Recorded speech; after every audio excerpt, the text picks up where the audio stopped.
A very good morning students last class में हमने human health and disease chapter के under viral diseases almost सभी important cover कर ली थी। जो हमने ट्रिक पढ़ी थी उससे रिलेटेड लास्ट बची थी हमारी ट्रिक का लास्ट पार्ट था Ruby is 5 times happy now, और हैप्पी से हमने पढ़ी थी हेपेटाइटिस। तो आइए उसी वायरल डिजीज को आज हम पढ़ते हैं। So this is very important, hepatitis. और 5 times हैप्पी है रूबी, चिकन पोर्शन खा के अगर आपको ट्रिक याद हो तो हेपेटाइटिस भी कितने टाइप का है? कॉमनली 5 टाइप्स का। हम पांचों टाइप्स पढ़ेंगे। आइए इसको हम बेसिक समझते हैं पहले। आइटिस मतलब हम जानते हैं अब इन्फ्लेमेशन, और हेपार वर्ड लिवर के लिए यूज करते हैं, यानी कि इस डिजीज में बेसिकली क्या हो रहा है? लिवर का inflammation. So this is basically inflammation of liver, simple.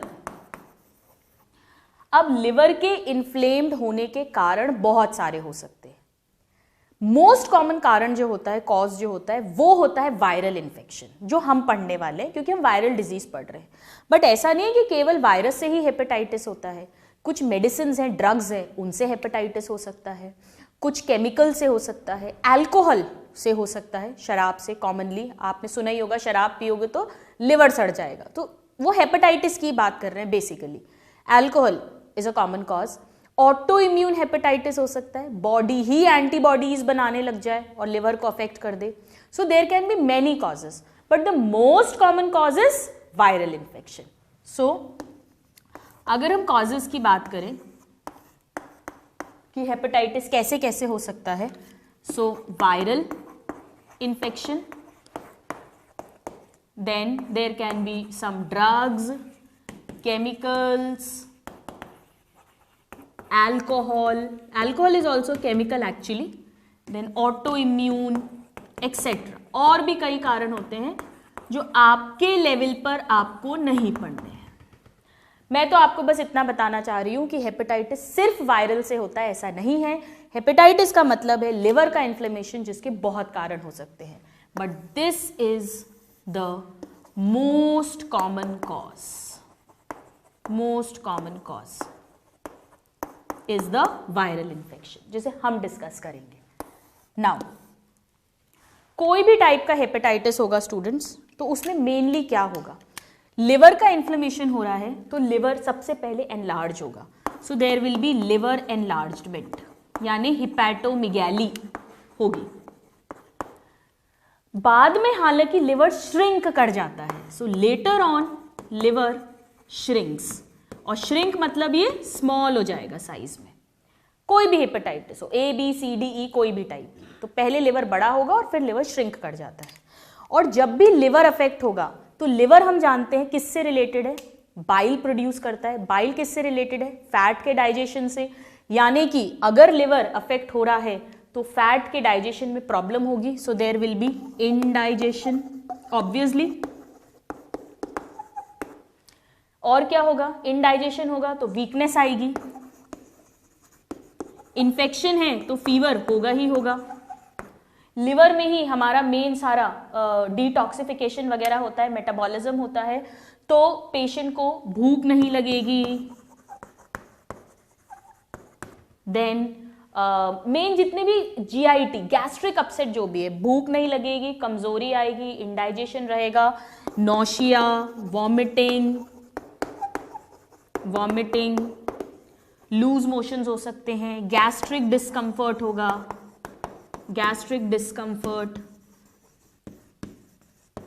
Then weakness, जिसे मैलेज भी बोलते हैं। ये सब इसके मेन सिम्टम्स हैं। It is very easy to remember. क्यों? क्योंकि लिवर बाइल प्रोड्यूस कर रहा है, बाइल डाइजेशन में हेल्प कर रहा है, तो इनडाइजेशन के कारण ये सब प्रॉब्लम्स होंगी। इनडाइजेशन होगा, फूड जो आपने लिया है वो डाइजेस्ट ही नहीं हो रहा है, तो और भी भूख नहीं लगेगी, वॉमिटिंग होगी, नौशिया होगा क्योंकि गैस्ट्रिक फुलनेस हो रही है, तो गैस्ट्रिक डिस्कम्फर्ट होगा, खाना डाइजेस्ट ही नहीं हो रहा है तो आपको भारीपन लगेगा। ये सब कुछ प्रॉब्लम्स होंगी। हम जानते हैं कि RBCs जो हैं वो भी जाके लिवर में डिस्ट्रॉय होते हैं, जो 120 डेज के बाद जब वो साइकिल कंप्लीट करते हैं, तो या तो स्प्लीन में होते हैं, जैसे हमने ग्रेवयार्ड कहा था, कब्रिस्तान, या लिवर में। आरबीसी टूटेगा तो हीमोग्लोबिन का ब्रेकडाउन होगा, हीमोग्लोबिन का ब्रेकडाउन होता है तो हीम प्लस ग्लोबिन, और हीम का मेटाबॉलिज्म हमने 11th क्लास में पढ़ा है, हमें बिलिरुबिन, बिलीवर्डिन, ये सब डिग्रेडेशन प्रोडक्ट्स मिलते हैं। लिवर का इन्फ्लेमेशन हो रहा है, आरबीसी ज्यादा टूटेंगे, हीमोग्लोबिन ज्यादा टूटेगा, बिलिरुबिन बढ़ेगा, बिलिरुबिन बढ़ेगा तो बॉडी में क्या होता है आप ही बताइए, जॉन्डिस। इसीलिए पीलिया या जॉन्डिस मेन सिम्टम होता है। तो स्टूडेंट्स आप कंफ्यूज मत होइएगा, कुछ बुक्स हेपेटाइटिस का दूसरा नाम जॉन्डिस बताते हैं, विच इज रॉन्ग। जॉन्डिस का मतलब है बॉडी का येलो डिस्कलरेशन होना। क्यों? क्योंकि ब्लड में bilirubin level more than normal हो गया है, और बिलिरुबिन लेवल बढ़ने से वो पीलापन आ गया है। ये एक लक्षण है, जैसे बुखार है, दर्द है, वैसा ही ये एक सिम्टम है, it is not a disease. ये किसी भी कारण से हो सकता है, किसी भी कारण से अगर बिलिरुबिन बढ़ रहा है तो वो डिजीज कोई भी हो सकती है, उस सिम्टम को हम जॉन्डिस कहेंगे। यहां पर लिवर में इन्फ्लेमेशन के कारण, फॉर एग्जाम्पल वायरल इंफेक्शन के कारण जॉन्डिस हो रहा है, that means bilirubin will rise in the blood, which we are not writing. So these are all the common symptoms. They will happen in all kinds of hepatitis. Now, तो ये symptoms भी हो जाएंगे. इसमें spleen भी enlarge हो सकती है, splenomegaly.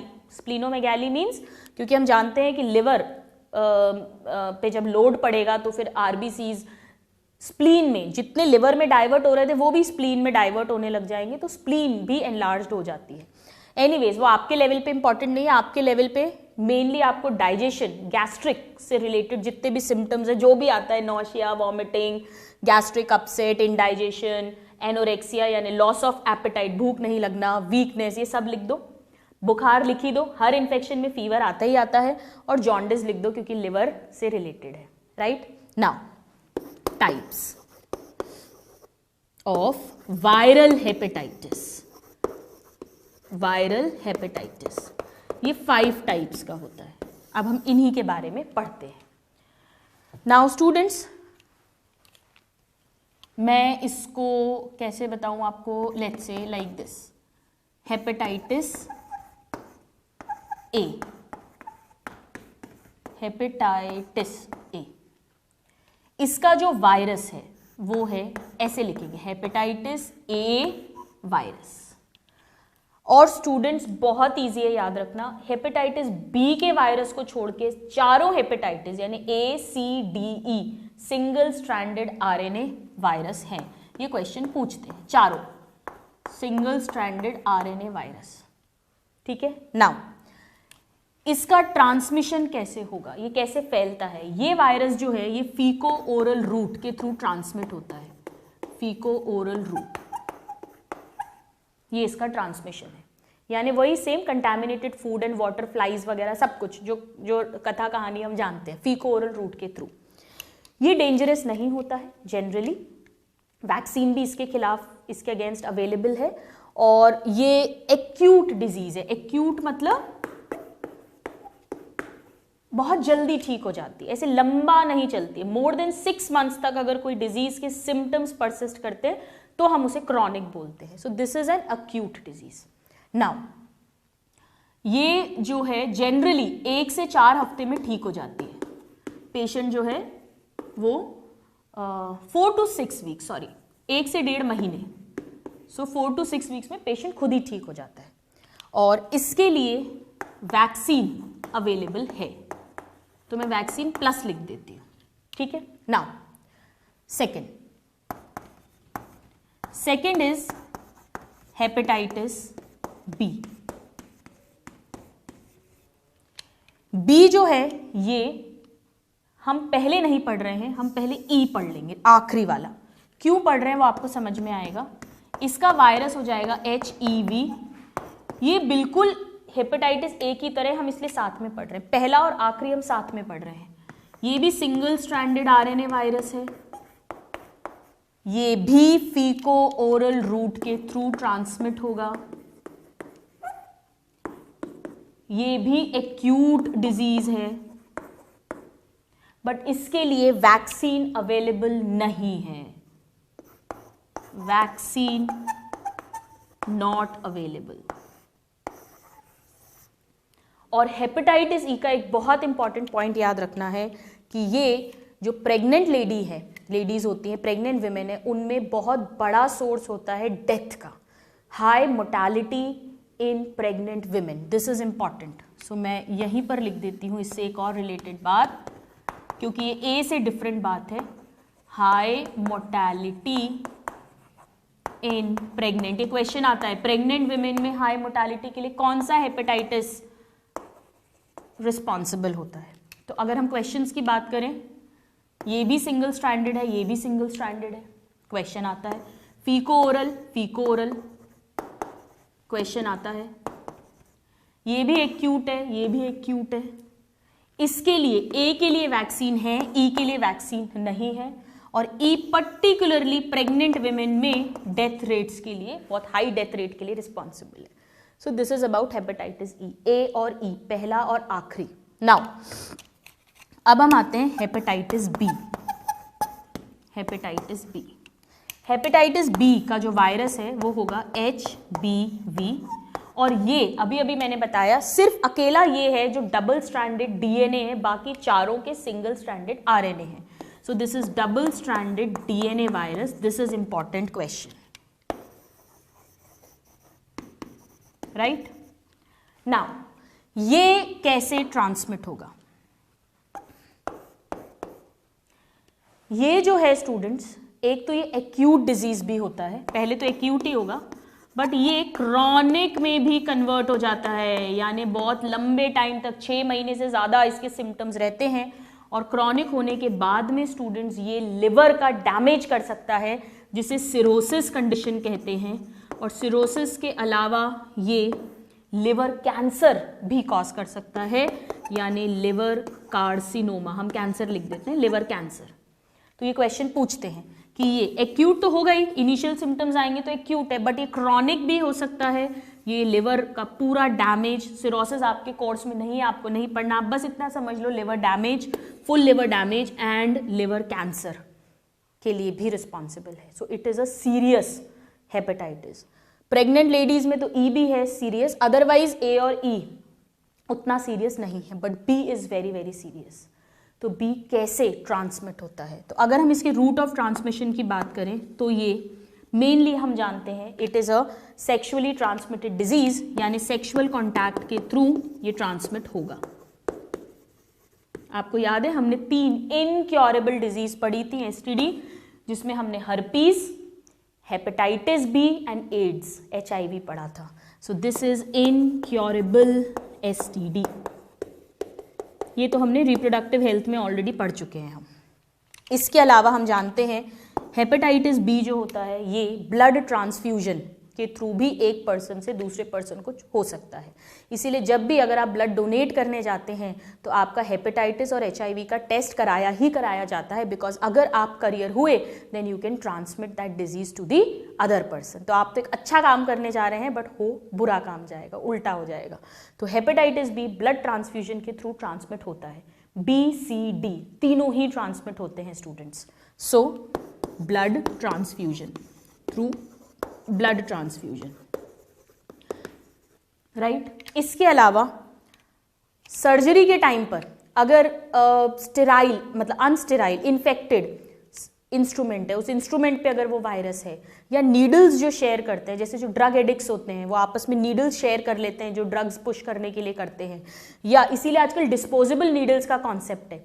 जब भी आप लैब में जाएं, आप कोई हॉस्पिटल में एडमिट है, तो make sure that they use a separate needle, a new needle every time, क्योंकि हो सकता है उस नीडल से जो ब्लड निकाला है पहले या कोई मेडिसिन इंजेक्ट करी है वो हेपेटाइटिस बी पॉजिटिव पेशेंट हो, या C पॉजिटिव या D पॉजिटिव, तीनों ही इस तरह से हो सकते हैं। और फिर सेम नीडल अगर दूसरे पेशेंट में यूज करी जो अनइन्फेक्टेड है तो उसे इन्फेक्शन लग सकता है।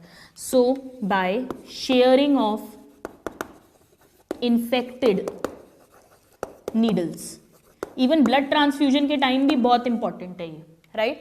So by sharing of infected needles, then ये प्लेसेंटा को क्रॉस कर सकता है। So from mother to foetus during pregnancy as well as during birth, दोनों ही टाइम पर ये मदर से बेबी में ट्रांसफर हो सकता है। So from mother to foetus during pregnancy and child birth. Child birth के टाइम अब हम उसे फीटस नहीं कहेंगे, हम उसको न्यू बॉर्न कहने लग जाएंगे, राइट। यानी कि ये क्वेश्चन पूछते हैं कि प्लेसेंटा को क्रॉस कौन सा वाला करेगा, बी वाला। बी और डी दोनों ही करते हैं, वैसे मेन क्वेश्चन बी पर ही आता है। So it can cross placenta, जबकि ए और ई जो है वो मदर से बेबी में ट्रांसफर नहीं होंगे, they cannot cross placenta, this can cross placenta. So this is very important, right. Luckily इसके लिए वैक्सीन अवेलेबल है और हमने बायोटेक्नोलॉजी में पढ़ा भी था, इसके लिए रिकॉम्बिनेंट डीएनए वैक्सीन अवेलेबल है, which is a second generation vaccine. So R DNA, that is recombinant DNA, because it is a DNA virus, DNA vaccine is available and this is a second generation vaccine। हमने वहां भी पढ़ा था, हम बार बार पढ़ा है इसको हमने, ये डायरेक्ट क्वेश्चन है। It is a second generation vaccine which is formed by recombinant DNA technology. So this is very very important, right? You note this down, then we'll write more. Now we come to hepatitis C। मैंने आपको बार बार बताया है, B जो है वो केवल कैसा है, डबल स्ट्रैंडेड डीएनए, बाकी तीनों कैसे हैं, सिंगल स्ट्रैंडेड आरएनए है, ठीक है। चलिए, so now fourth, hepatitis C. Virus का नाम क्या होगा, HCV। कैसा वायरस होगा बताइए, सिंगल स्ट्रैंडेड आरएनए। इसका मेन रूट ऑफ ट्रांसमिशन जो है वो ब्लड ट्रांसफ्यूजन है, ब्लड के थ्रू मेनली। सो पहले तो हम यहाँ लिख लेते हैं, ये भी एक्यूट होता है, ये भी क्रॉनिक हो सकता है, और ये भी लिवर कैंसर कॉज कर सकता है, cirrhosis and liver cancer. So this can also be chronic. A और ई क्रॉनिक नहीं है, वो एक्यूट है, बाकी तीनों क्रॉनिक हो सकते हैं। सिंगल स्ट्रैंडेड आरएनए है ये भी। नाउ इसका जो रूट ऑफ ट्रांसमिशन है वो मेनली थ्रू ब्लड है। ब्लड मीन्स ब्लड ट्रांसफ्यूजन भी हो सकता है, और जो शेयरिंग ऑफ इन्फेक्टेड नीडल्स वो भी रहेगा। सो sharing of infected needles, blood transfusion, right. Main question इसका यही आता है, ब्लड वाला। इसके लिए वैक्सीन अवेलेबल नहीं है, vaccine is not available. Then next is hepatitis D. Hepatitis D से रिलेटेड जो क्वेश्चंस आते हैं, इसका वायरस क्या हो जाएगा, HDV। कैसे टाइप का वायरस होगा अब आप जानते हो, सारे सिंगल स्ट्रैंडेड आरएनए हैं एक्सेप्ट हेपेटाइटिस बी। नाउ इसकी एक खासियत है स्टूडेंट्स, ये जो वायरस है ये डिफेक्टिव है। ये जब तक इसको हेपेटाइटिस बी वायरस सपोर्ट करने के लिए, हेल्प करने के लिए नहीं मिलेगा, तब तक ये वायरस इफेक्ट नहीं शो करेगा, it will not be pathogenic. तो अगर हेपेटाइटिस डी से इन्फेक्शन होना है तो ये मस्ट है कि उस इंसान को हेपेटाइटिस बी हो, और अगर किसी को बी है और ऊपर से डी का भी इन्फेक्शन हो गया है तो जो डेथ रेट है, उसकी मोर्टेलिटी रेट है, उसकी सीरियसनेस है, वो बहुत ज़्यादा और बढ़ जाती है। So this is very very important कि हेपेटाइटिस बी इन्फेक्शन के लिए को इन्फेक्शन यानी साथ में होना ही होना चाहिए, co infection with hepatitis B virus is must, it is must, otherwise hepatitis B नहीं हो सकता। इसीलिए वैक्सीन भी सेम काम में आती है। So we can write that vaccine available, same vaccine use हो जाती है। नाउ को इन्फेक्शन यानी अगर इन दोनों का इन्फेक्शन हो गया, किस किस का, hepatitis D plus hepatitis B virus का, then it increase mortality rate, और ज़्यादा सीरियसनेस बढ़ जाएगी, डेथ रेट और ज़्यादा बढ़ जाएगी। तो इसके जो ट्रांसमिशन मोड है वो भी क्या होंगे, सेम हेपेटाइटिस बी की तरह। सब कुछ सेम है, इसका वैक्सीन भी सेम है, ट्रांसमिशन भी सेम है, बस ये और सीरियसनेस को बढ़ा देता है। नाउ क्यों इसको को इन्फेक्शन मस्ट है, बिकॉज HDV जो हेपेटाइटिस डी का वायरस है, it is a defective virus and जो हेपेटाइटिस बी वायरस है ये हेल्पर वायरस की तरह काम करता है, acts as helper. This is important point, right. तो अगर हमें एक जिस्ट बनाना है इसका, एक समरी की अगर हम बात करें, यहाँ पे स्टूडेंट्स हाँ एक पॉइंट और लिख लीजिएगा कि एक और तरीका है, हमारे जितने भी सिक्रीशंस हैं, बॉडी सिक्रीशंस, उनके थ्रू भी ये ट्रांसमिट हो सकता है। बॉडी सिक्रीशंस मतलब saliva, then tears, actually sexually भी इसीलिए ट्रांसमिट हो रहा है क्योंकि सीमन या जो वजाइनल सिक्रीशन है, बॉडी का ही सिक्रीशन है, उसके थ्रू ये ट्रांसमिट होता है। बट एनीवेज, तो नाउ अगर हमें एक समरी काइंड ऑफ बनाना हो तो हम कैसे लिख सकते हैं इसकी समरी। इंपॉर्टेंट पॉइंट्स की अगर हम बात करें, hepatitis A, B, C, D and E, ठीक है, 1 2 3 4 5, this is only double stranded DNA और बाकी सारे क्या हो जाएंगे, single stranded. Let me write others single stranded RNA. एक तो ये इंपॉर्टेंट पॉइंट है जो अपने को याद रखना है। देन वैक्सीन की अगर अपन बात करें, मैं यहां लिख देती हूं एक्यूट, पहले तो अपन रूट्स की बात कर ले, ये फीको ओरल है ए और आखिरी वाला फीको ओरल है, और बाकी सारे जो हैं वो तीनों ब्लड के थ्रू होंगे और बाकी सेक्सुअल कॉन्टैक्ट के थ्रू, और प्रेगनेंसी में, डिलीवरी में बी और डी हो जाएंगे। देन वैक्सीन की अगर अपन बात करें तो वैक्सीन किस किस के लिए अवेलेबल है, ए, बी एंड डी के लिए, vaccine plus. This is important कि vaccine is available only for A, B and D. B के लिए है तो डी के लिए तो हो ही जाएगी, बाकी सिर्फ ए के लिए है।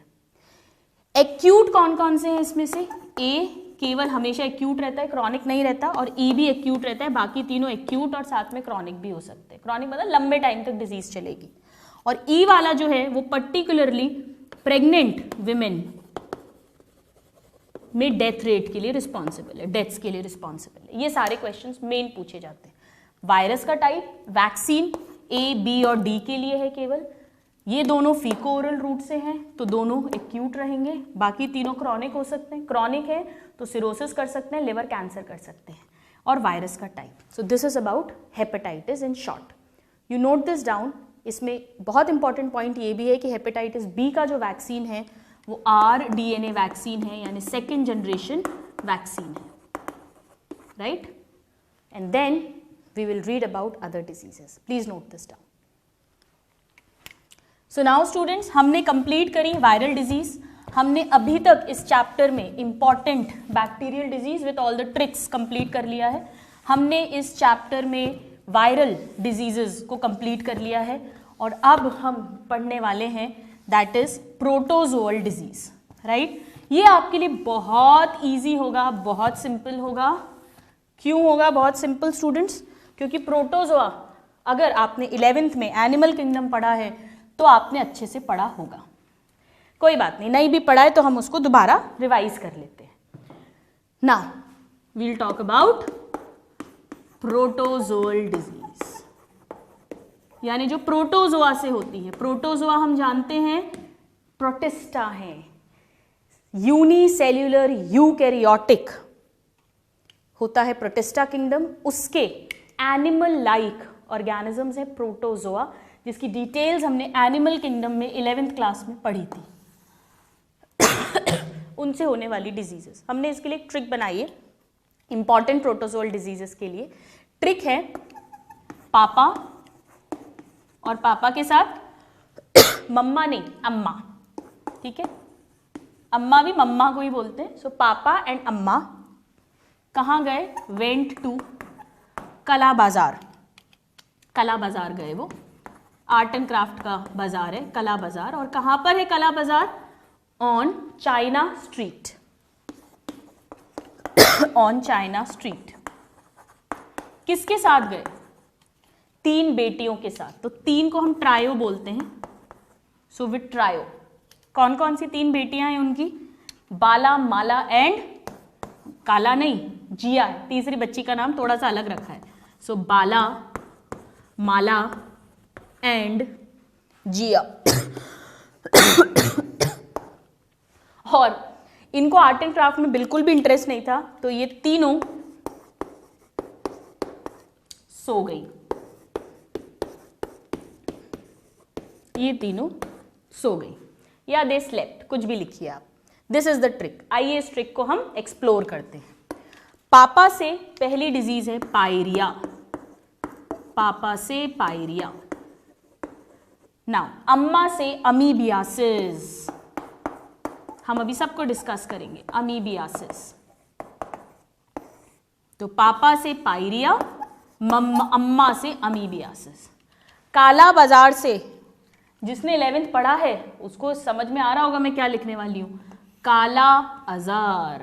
काला बाजार से काला अजहर, काला अजहर, जिसे हमने डम डम फीवर भी कहा था अगर आपको याद हो। चाइना स्ट्रीट, सो चाइना से हो गया, चा से Chagas disease, Chagas disease. Now try से ट्राइकोमोनियासिस, ट्राइकोमोनियासिस, याद है आपको ट्राइकोमोनास वजाइनालिस हमने एक डिजीज पढ़ी थी, so trichomoniasis, this is the 5th one. बाला से बैलेंटीडियल डिसेंट्री, जिसे कहते हैं बैलेंटीडियासिस, बैलेंटीडियासिस। और माला से मलेरिया, सो माला से मलेरिया। हमने कोशिश की है ऐसे नाम रखने की ताकि सिर्फ पहला अल्फाबेट नहीं हो, कुछ थोड़ा सा प्रोनाउंसिएशन भी सेम हो। और जिया से हो गया जियार्डियासिस, जियार्डियासिस 8th नंबर। और वो तीनों सो गई, तो सोने से स्लीपिंग, और स्लीपिंग से स्लीपिंग सिकनेस। आप ऐसे याद रख सकते हो, कला की चीजें, आर्ट की चीजें जनरली बच्चों के लिए बोरिंग होती हैं until and unless they are interested. So, Papa and Amma went to Kala Bazaar on China Street with trio, 3 daughters, Bala, Mala and Jia, तीनों सो गई। So, Pyrrhia, amoebiasis, Kala Azar, Chagas disease, trichomoniasis, Balantidiasis, malaria, giardiasis and sleeping sickness. Now, we'll take all of these one by one. Now, हमने students जब 11th class में protozoa पढ़ा था, तो protozoa को हमने लोकोमोटरी ऑर्गेनेल के basis पर 4 क्लासेस में डिवाइड किया था। पहली जो थी वो थी फ्लैजिलेटेड प्रोटोजोन। मैं उसी ऑर्डर में पढ़ा रही हूं ताकि आपको याद रहे। फ्लैजिलेटेड प्रोटोजोन्स जो हैं, जिनमें की मूवमेंट, लोकोमोशन फ्लैजिला के थ्रू होता है, उसमें हमने 4 पैरासाइट्स पढ़े थे। पैरासाइट्स मीन्स ऐसे माइक्रो ऑर्गेनिज्म जो किसी होस्ट के अंदर या ऊपर रहते हैं, उससे न्यूट्रिशन सक करते हैं और उसे नुकसान पहुंचाते हैं। याद है आपको हमने खराब वाले मेहमान जो पढ़े थे, उसमें हमने पहला पैरासाइट जो पढ़ा था वो था जियार्डिया इंटेस्टाइनैलिस, जो डिजीज करेगा जियार्डियासिस। वहां हमने ऑर्गेनिज्म का नाम पहले लिखा था क्योंकि हम एनिमल किंगडम पढ़ रहे थे, या हम डिजीज का नाम पहले लिखेंगे क्योंकि हम ह्यूमन डिजीज का चैप्टर पढ़ रहे हैं। तो डिजीज हो गई जियार्डियासिस, जो तीसरी बेटी है जिया। नाउ पहले इसका कॉजेटिव एजेंट, कॉजेटिव एजेंट कौन है? Giardia, Giardia intestinalis. ये इसका एक और नाम था जियार्डिया लैम्बिया, क्योंकि लैम्बल नाम के, जियार्डिया एंड लैम्बल 2 साइंटिस्ट हैं जिन्होंने इसको डिस्कवर किया था, तो दोनों के नाम को कंबाइन करके इसका नाम रखा था जियार्डिया लैम्बिया। सो ये हमने डिस्कस किया था 11th में। सो जियार्डिया इंटेस्टाइनैलिस या जियार्डिया लैम्बिया इसका ऑर्गेनिज्म है। और ये कैसा होगा? हम सारे वही एग्जाम्पल्स पढ़ रहे हैं अभी। फ्लैजिलेटेड प्रोटोजोआ होता है ये, याद है आपको? मैस्टिगोफोरा क्लास में हमने इसे पढ़ा था। नाउ ये कहाँ रिसाइड करेगा पहले? सो फाउंड इन, ये स्टूडेंट्स अपर स्मॉल इंटेस्टीन में मिलता है। अपर स्मॉल इंटेस्टीन मतलब स्मॉल इंटेस्टीन के 3 पार्ट्स पढ़े ह्यूमंस में हमने, डियोडेनम, जेजुनम एंड इलियम। तो ये अपर यानी डियोडेनम और जेजुनम में मिलता है। सो दिस इज फाउंड इन दोनों तरह से क्वेश्चन आता है, अपर स्मॉल इंटेस्टाइन या और प्रिसाइज होना है तो डिओडिनम एंड जेजुनम, इलियम में नहीं। ये एक ही होस्ट में रहता है तो ये कैसा हो गया, monogenetic parasite. This giardia is monogenetic parasite. ये हम क्विकली रिवाइज कर रहे हैं। सो it is found in upper small intestine. ये क्वेश्चन आता है कि स्मॉल में है या लार्ज में है, दिस इज इंपॉर्टेंट। और ये मोनोजेनेटिक है। नाउ ये सालों साल तक इंटेस्टाइन में पड़ा रहता है, इसीलिए इसको ग्रैंड ओल्ड मैन, हमने दादाजी कहा था, जो ऐसे बुजुर्ग जो अपना गांव छोड़कर जाते ही नहीं है चाहे जो हो जाए, right. So this is also known as grand old man of human intestine. ये भी एक डायरेक्ट क्वेश्चन होता है, हमने 11th में डिस्कस किया था, right. Now of human intestine. अब ये सिम्टम्स क्या कॉज करेगा, डिजीज तो कौन सी है, जियार्डियासिस। तो जियार्डियासिस के सिम्टम्स क्या होंगे स्टूडेंट्स, बहुत इजी है समझना। पहले हम इसका ट्रांसमिशन तो लिखें, वो तो लिखा ही नहीं हमने। अगर ये इंटेस्टाइन में मिल रहा है तो अब आप बताओ, आपको रट जाना चाहिए कैसे ट्रांसमिट होगा, बिल्कुल सही, फीको ओरल रूट यानी कंटैमिनेटेड फूड एंड वाटर के थ्रू। डायरेक्ट क्वेश्चन है क्योंकि इंटेस्टाइन में मिल रहा है। क्या सिम्टम्स होंगे जब भी कोई भी माइक्रो ऑर्गेनिज्म इंटेस्टाइन में मिलता है, तो पहले आप इतना लिखो फिर हम उसको डिस्कस करते हैं। So now students let's discuss the symptoms. Symptoms will be very easy. Now we know intestine में मिल रहा है तो इंटेस्टाइन से रिलेटेड सिम्टम्स होंगे, इंटेस्टाइन से रिलेटेड सिम्टम्स। अब हमें रट जाने चाहिए क्या क्या होगा, नौशिया, वॉमिटिंग, डायरिया यानी लूज मोशंस, भूख नहीं लगेगी, गैस्ट्रिक अपसेट रहने लगेगा, यही सब जो कॉमन सिम्टम्स होते हैं। सो एंड डेफिनेटली फीवर तो आ ही सकता है क्योंकि सब में इन्फेक्शन का कॉज है। सो नौशिया, वॉमिटिंग, लूज मोशंस, और लूज मोशंस को हम क्या कहते हैं स्टूडेंट्स, डायरिया, दस्त, जिसे सिंपल दस्त बोलते हैं। इसके अलावा ये सब होगा तो वीकनेस आ ही जाएगी, डिहाइड्रेशन हो जाएगा बॉडी में,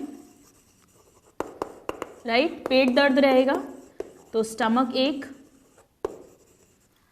पेनफुल स्पाज्म भी हो सकता है, मरोड़ भी उठ सकती है पेट में, एक्सेट्रा। अगर ये सीरियस हुआ तो फिर डिसेंट्री हो सकती है, जनरली नहीं होती है। डिसेंट्री मतलब खूनी दस्त, ऐसा लूज मोशन, ऐसा डायरिया जिसमें ब्लड एंड म्यूकस मिक्स हो जाता है। जनरली जियार्डियासिस में डिसेंट्री नहीं होती है, इसीलिए इसे जियार्डियल डायरिया ही कहते हैं। But yes, giardial dysentery can happen. So mainly इसमें लूज मोशंस, डायरिया ये होगा, जियार्डियल डायरिया भी कहते हैं या जियार्डियासिस कहते हैं। नाउ ट्रीटमेंट की अगर हम बात करें स्टूडेंट्स, सभी में कोई भी प्रोटोजोआ है तो एंटी प्रोटोजोअल मेडिसिन आपको लेनी पड़ेगी। एंटी प्रोटोजोअल अलग अलग आती है, अलग अलग प्रोटोजोआ के लिए, हमें डिटेल्स में नहीं जाना है। सो मोस्ट इंपॉर्टेंट क्वेश्चंस हमने इसके कवर कर लिए हैं। ये इसको क्लाउन शेप दिखता है, ये क्लाउन फेस, क्लाउन फेस क्यों दिखता है ऐसा, इसमें ऐसे इस तरह से दिखता है, तो ये क्या लग रहा है, क्लाउन जैसा लग रहा है, थोड़ा खतरनाक क्लाउन लग रहा है। तो एक्चुअली ये जो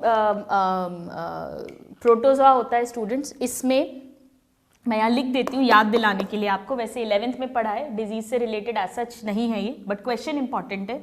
इसमें 2 तो न्यूक्लियाई होते हैं यानी 2 न्यूक्लियस होते हैं, और 4 पेयर यानी 4 जोड़ी फ्लैजिला होते हैं। क्लाउन फेस शेप का होता है, राइट, जोकर जैसा। So you write this down, then we'll write more. Now students, हमने फ्लैजिलेटेड प्रोटोजोन में जो सेकेंड पैरासाइट पढ़ा था, that was trichomonas. So let's write about that now. Trichomonas से जो डिजीज होगी that is trichomoniasis. Trichomoniasis. Trichomonas genus जो है उसमें बहुत सारी स्पीशीज है। हम जो मेन पढ़ी थी हमने, जो फीमेल्स में वजाइना में ट्राइकोमोनास पैरासाइट रहता है, दैट इज ट्राइकोमोनास वजाइनालिस, और उससे जो डिजीज होती है उसे हम ल्यूकोरिया कहते हैं, जिसे श्वेत स्त्राव भी कहते हैं। फीमेल की वजाइना से वाइट डिस्चार्ज की जो प्रॉब्लम होती है, सो ट्राइकोमोनियासिस और leucorrhoea. First let's write down the causative agent. Causative agent is Trichomonas vaginalis. नाम से ही समझ में आ रहा है वजाइना में मिलेगा. कैसा है ये भी? फ्लैजिलेटेड प्रोटोजोन है. It is also flagellated protozoa. Right? Now, कहाँ मिलेगा पहले वो लिख लेते हैं. So it is found in female vagina. Vagina में अगर ये मिलेगा स्टूडेंट्स, तो इसका मोड ऑफ ट्रांसमिशन क्या होगा? It is a sexually transmitted disease, right? So it will spread by unprotected, यानी बिना कॉन्डोम्स के unprotected sexual intercourse. So it is a STD. और जब हमने रिप्रोडक्टिव हेल्थ चैप्टर पढ़ा था तब भी हमने इसके बारे में लिखा था. राइट? नाउ इसके सिम्टम्स की बात करें हम. सिम्टम्स क्या होंगे स्टूडेंट्स? वजाइना में प्रेजेंट है तो वजाइना से डिस्चार्ज करेगा, वहां पर इचिंग होगी, जलन होगी. So burning, itching and white discharge. Leuco means white, rhoea means किसी चीज का बहना, flow. So leucorrhoea means white discharge होना बहुत ज्यादा. So white discharge from vagina. अगर ये मेल्स में अफेक्ट करता है ट्राइकोमोनास, तो मेल्स में यूरेथ्रा और पेनिस को अफेक्ट करता है ये जनरली. फीमेल्स में मेनली वजाइना को अफेक्ट करता है. So this is the symptom. Now prevention क्या होगा? Use of condoms. इनके अगेंस्ट भी स्टूडेंट्स वैक्सीन्स नहीं होती हैं. So prevention is use of condoms. Treatment again same वही, anti malaria, anti protozoal drugs जिनकी डिटेल्स हमें नहीं पढ़नी. एल्बेंडाजोल, मेबेंडाजोल, ये सब ड्रग्स दी जाती है, मेडिसिन दी जाती हैं. हमें तो मेन मोड ऑफ ट्रांसमिशन पता होना चाहिए, ये पता होना चाहिए. वाइट डिस्चार्ज ल्यूकोरिया ये कॉज करता है फीमेल वजाइना में. Right? You note this down, then we'll read more diseases. Now we'll deal with the third disease. Third disease जो है स्टूडेंट्स वो हम पढ़ने वाले हैं स्लीपिंग सिकनेस. ये होती है ट्राइकोमोनास से, राइट? सॉरी, ट्रिपैनोसोमा से. सो थर्ड जो हमने फ्लैजिलेटेड प्रोटोजोआ पढ़ा था वो हमने पढ़ा था ट्रिपैनोसोमा. और ट्रिपैनोसोमा जो है ये एक डाइजेनेटिक पैरासाइट है. स्टूडेंट्स ट्राइकोमोनास जो है वो भी मोनोजेनेटिक पैरासाइट है, राइट? तो पहले दोनों मोनोजेनेटिक हैं, but this is digenetic parasite. यानी इसके दो होस्ट होते हैं, एक तो ह्यूमन होता है और एक कोई इंसेक्ट होता है. वो कोई फ्लाई, मक्खी हो सकती है, कोई बग हो सकता है, बट कोई ना कोई इंसेक्ट होता है जिसकी बाइट के थ्रू ये फिर ट्रांसमिट होता है. अब ट्रिपैनोसोमा जो है वो जो डिजीज करेगा उसे ट्रिपैनोसोमियासिस कहेंगे. इसका जो ट्रांसमिशन होगा that will be by bite of the insect. Alright? चलो मैं यहाँ लिख देती हूँ, जिन्होंने नहीं पढ़ा 11th में उनके लिए. सो प्राइमरी होस्ट जो है वो मैन है, यानी ह्यूमन.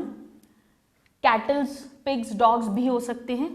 और सेकेंडरी होस्ट कोई ना कोई इंसेक्ट होता है. और इनका ट्रांसमिशन जो होता है कोई भी टाइप का ट्रिपैनोसोमा का, वो बाय बाइट ऑफ इंसेक्ट होता है. जिस भी इंसेक्ट में, जो भी इंसेक्ट उसका सेकेंडरी होस्ट है, सो बाइट ऑफ इंसेक्ट.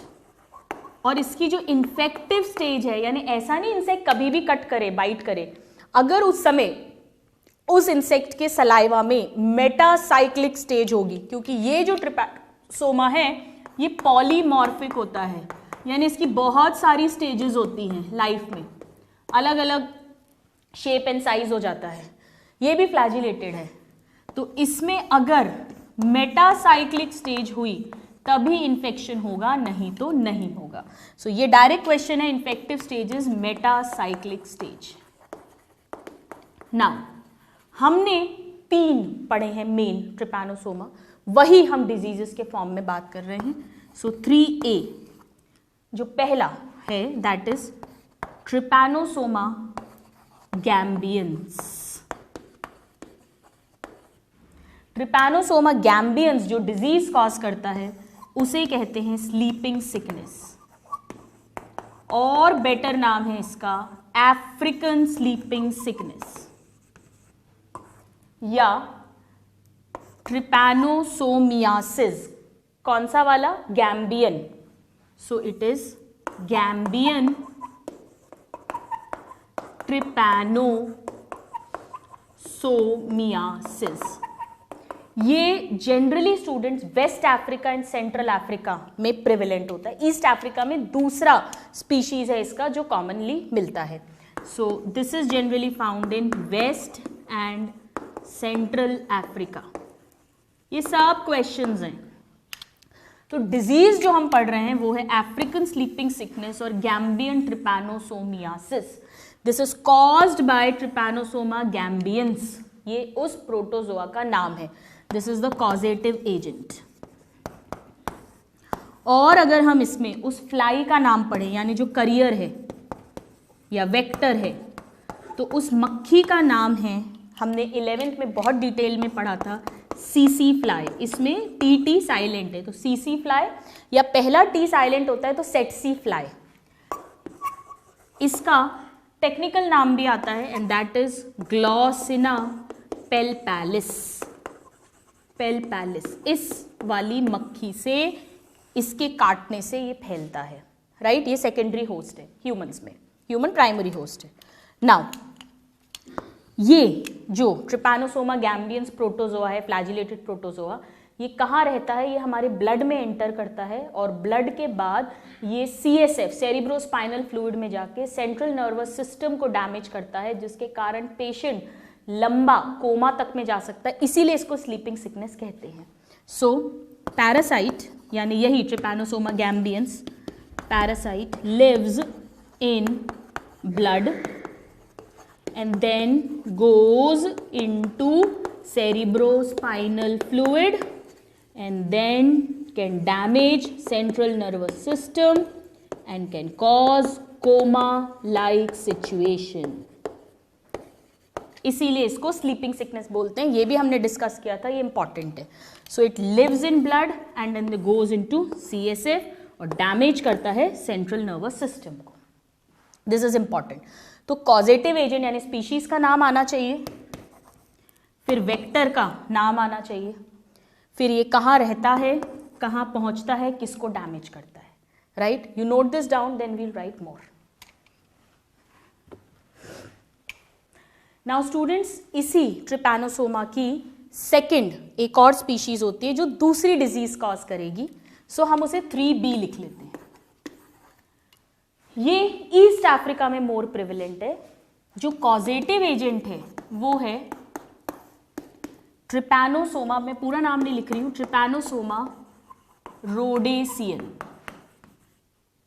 रोडेसियन और ट्रिपैनोसोमा रोडेसियन जो है ये ईस्ट अफ्रीका में मेनली प्रिवेलेंट है। वो वेस्ट एंड सेंट्रल अफ्रीका में था। सो रोडेसियंस, तो इससे जो डिजीज होगी उसे हम स्लीपिंग सिकनेस तो नहीं बोलते हैं, बट उसे ट्रिपैनोसोमियासिस बोलेंगे। बट कैसी ट्रिपैनोसोमियासिस है वो? Rhodesian trypanosomiasis. वो कैसी थी? Gambian trypanosomiasis. So this is the disease is Rhodesian trypanosomiasis, right. This is the name of the disease. Now ये किस मक्खी के काटने से होगा? सो इसका वेक्टर या करियर, एक तो स्टूडेंट्स ये ग्लॉसिना पेलपैलिस से तो होता ही है, सीसी फ्लाई।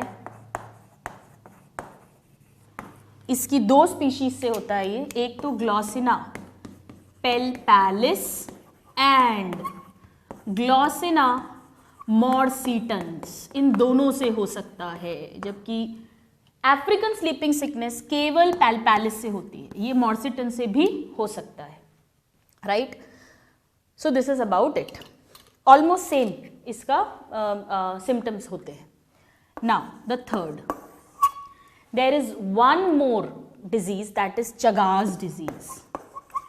चगास डिजीज भी ट्रिपैनोसोमा से होती है, पर वो जो ट्रिपैनोसोमा है उसका नाम है ट्रिपैनोसोमा क्रूजी, और वो साउथ अमेरिका में मिलता है मेनली, तो उसे अमेरिकन या और पर्टिकुलरली कहना है तो साउथ अमेरिकन ट्रिपैनोसोमियासिस कहते हैं।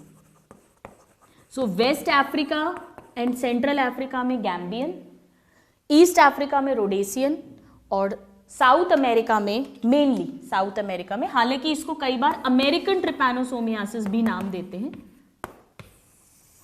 क्वेश्चन आएगा तो हम किसी पे भी आ सकता है। इसका कॉजेटिव एजेंट जो है वो है Trypanosoma cruzi. This is important, बहुत क्वेश्चन आता है। नाउ इसका वेक्टर कौन है?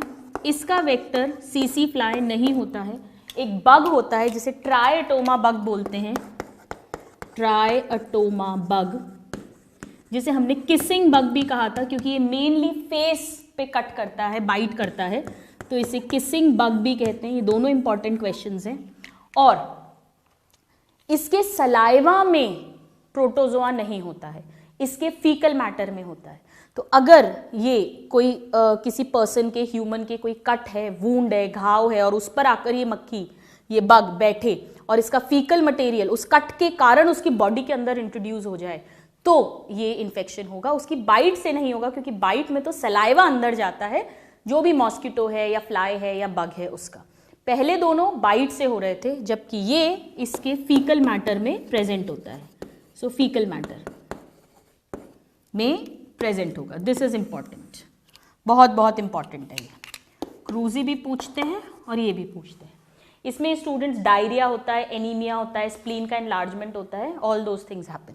मेन तो हमें कॉजेटिव एजेंट पता होना चाहिए, वेक्टर पता होना चाहिए, उसका कोई अलग से नाम है तो वो पता होना चाहिए, और वो किस एरिया में प्रेवेलेंट है वो पता होना चाहिए, राइट? तीनों में ही मेटासाइक्लिक स्टेज इन्फेक्शन कॉज करेगी। तीनों ही ट्रिपैनोसोमा की अलग अलग टाइप से हो रहे हैं, राइट? सो हमारी ट्रिक में से चाइना स्ट्रीट का चगाज हो गया, सो गए थे का स्लीपिंग सिकनेस हो गया, और जिया का जियार्डियासिस हो गया, and they all are flagellated protozoans. You note this down, then we'll write the fourth one. Now हमने फ्लैजिलेटेड प्रोटोजोन में ही स्टूडेंट्स जो फोर्थ पैरासाइट पढ़ा था वो भी डाइजेनेटिक पैरासाइट था, and that was leishmania, right? जो डिजीज होगी वो लिशमैनियासिस हो जाएगी। सो फोर्थ हमने पढ़ा था लिशमैनिया, और लिशमैनिया जो है ये भी एक डाइजेनेटिक पैरासाइट है, यानी इसके भी दो होस्ट होंगे। इसका प्राइमरी होस्ट सिर्फ मैन होता है। ट्रिपैनोसोमा तो कैटल्स में, डॉग्स में, कैट्स में, उनमें भी हो सकती है, ये सिर्फ मैन यानी ह्यूमन में होती है। Man means man women, human. और इसका सेकेंडरी होस्ट, चाहे कोई भी लिशमैनिया की स्पीशीज हो, सब में एक ही मक्खी होती है, जिसे हमने बालू मक्खी, रेत मक्खी पढ़ा था, दैट इज सैंड फ्लाई। और इसका जीनस है फ्लीबोटोमस जीनस, राइट? जैसे सीसी फ्लाई को हमने ग्लॉसिना जीनस में पढ़ा था, ये सैंड फ्लाई है फ्लीबोटोमस। नाउ लिशमैनिया से जो डिजीज होगी उसे कॉमनली हम बोलते हैं लिशमैनियासिस। लिशमैनियासिस में हमेशा 3 स्टेजेस में होती है ये। सबसे पहले हमने पढ़ा था स्वेलिंग होगी, तो सोरनेस या स्वेलिंग होगी। फिर स्वेलिंग के बाद वहां पे लीजन बनेगा। लीजन कुछ भी हो सकता है, कोई फफोला उठ गया, कोई रैश हो गया, सो रैश, बॉयल एक्सेट्रा। और फिर वहां पे खुला घाव हो जाएगा, यानी ओपन अल्सर। अलग अलग स्पीशीज अलग अलग बॉडी पार्ट को अफेक्ट करती हैं, बट होगा इसी ऑर्डर में जो डिजीज का प्रोग्रेशन है। So this is important, disease progression. ये डायरेक्ट क्वेश्चन आता है, मैंने आपको तब भी बताया था, तब तो हमने बहुत अच्छे से डिटेल में डिस्कस किया था, अभी तो हम शॉर्ट में कर रहे हैं कि इसका सीरियल ऑर्डर अपने को याद होना चाहिए। पहले स्वेलिंग, फिर लीजन और फिर ओपन अल्सर्स। एमसीक्यूज में मिक्स एंड मैच करके इसके ऑप्शंस दे देते हैं। नाउ इसकी भी हमने 3 स्पीशीज पढ़ी थी। अच्छा, ये भी पॉलीमॉर्फिक है, दिस इज ऑल्सो पॉलीमॉर्फिक, यानी अलग अलग शेप एंड साइज में अलग अलग स्टेजेस में मिलता है। इसकी जो इन्फेक्टिव स्टेज होती है, जैसे ट्रिपैनोसोमा की मेटासाइक्लिक स्टेज है, इसकी इन्फेक्टिव स्टेज का नाम हमने पढ़ा था लेप्टोमोनाड। लेप्टोमोनाड स्टेज, और इसी का एक और नाम है स्टूडेंट्स, प्रोमास्टिगॉट स्टेज। ये डायरेक्ट क्वेश्चन होता है ना। इसकी स्पीशीज तो पहले 4A, पहली स्पीशीज होती है लिशमैनिया डोनोवानी, और इससे जो डिजीज होती है वो है काला अजहर। काला अजहर, या इसी कहते हैं डम डम फीवर, क्योंकि हमने पढ़ा था कैलकाटा के डम डम गांव में सबसे पहले जो ब्रिटिश आर्मी के सोल्जर्स हैं वो इससे अफेक्ट हुए थे। सो डम डम फीवर, काला अजहर इसीलिए क्योंकि काला पड़ जाता है, यानी ब्लड ब्लैक हो जाता है, और अजहर मतलब बुखार। सो काला अजहर, डम डम फीवर, और ये हमारे इंटरनल ऑर्गन्स को अफेक्ट करती है। मैंने कहा था अलग अलग ऑर्गन्स को अफेक्ट करते हैं, अलग अलग पार्ट्स को, ये इंटरनल ऑर्गन्स को करती है, तो इसे विसरल लिशमानियासिस भी कहते हैं। This is very very important. तो ये डिजीज हुई।